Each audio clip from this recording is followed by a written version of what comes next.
Note enregistrer sous et enregistrer. Ici, nous allons voir comment enregistrer sous un fichier dans Note, puis comment enregistrer un fichier déjà existant. L'action d'enregistrer sous un fichier permet d'aller enregistrer le fichier à l'endroit que vous désirez. Vous pouvez vous en servir pour un nouveau fichier ou pour un fichier déjà existant. Pour ouvrir le menu Run, faites 2 tapes à 2 doigts dans l'écran si aucun clavier n'est actif ou dans le slider du bas. Vous arriverez sur Enregistrer sur l'écran, faites un glisser à droite à 1 doigt si aucun clavier n'est actif ou dans le slider droit pour arriver sur Enregistrer sous, puis Valider. Au clavier, faites Alt-R, tapez un A.1 et 0 en même temps, puis un R, les points 1, 2, 3, 5. Vous êtes maintenant dans le groupe Sauvegarder sur le menu Enregistrer. Faites une flèche à droite dans le slider droit et validez Enregistrer sous. Plus simplement, à partir du document, vous pouvez utiliser la fonction F12.1239. 1, 2, 3, 9.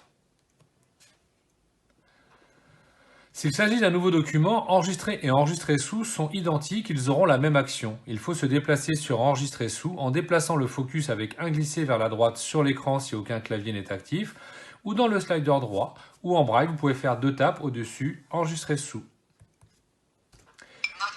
À cette étape, il faut d'abord choisir l'emplacement où sera enregistré le fichier, puis lui donner un nom. Ici, nous retrouvons la présentation que nous avons déjà vue dans Explorer. C'est-à-dire qu'il y a 3 groupes, chemin, contenu et propriétés. Par défaut, nous sommes dans le groupe contenu, dans le dossier note. Vous êtes positionné sur un nom temporaire de la forme note, la date du jour, .note. Si vous souhaitez enregistrer le fichier ailleurs, il va falloir naviguer jusqu'à cet emplacement. Pour remonter dans l'arborescence, utilisez la touche Backspace, .7, qui vous permettra de remonter d'un niveau ou déplacez-vous dans le chemin comme vu dans le tuto Explorer navigation dans l'arborescence. Lorsque vous naviguerez dans les dossiers et unités jusqu'à votre destination, ce fichier temporaire vous suivra, mais le focus ne sera pas forcément sur lui, car lorsque vous entrez dans un nouveau dossier, le focus est placé sur le premier objet de la liste d'un dossier s'il y en a un.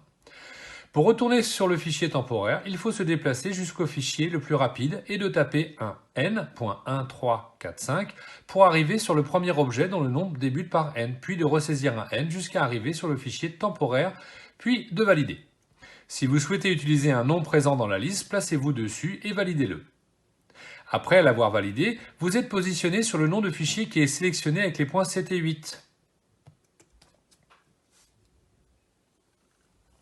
Vous pouvez donc saisir le nom que vous souhaitez, donner au fichier. Si vous commencez à saisir, cela effacera la sélection. Sinon, vous pouvez, dans le nom actuel, déplacer le curseur à l'aide des flèches ou des curseurs routines, puis valider par entrée en validant par le bouton OK.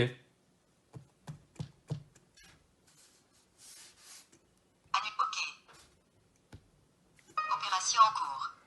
Attention, certains caractères ne sont pas utilisables pour nommer un fichier ou un dossier, comme inférieur à, supérieur à, 2 points, guillemets droit, barre verticale ou pipe, point d'interrogation, astérix, point, barre oblique inversée.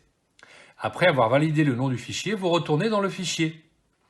Si vous choisissez dans le menu Run Enregistrer, cela aura la même action que Enregistrer sous pour un nouveau fichier. Par contre, si le fichier a déjà été enregistré, cela enregistrera toutes les modifications qui ont été apportées au fichier depuis son ouverture. Le raccourci clavier correspondant à enregistrer est CTRL-S. Pour faire CTRL, tapez un C.14 et 0 en même temps, puis la lettre S.234.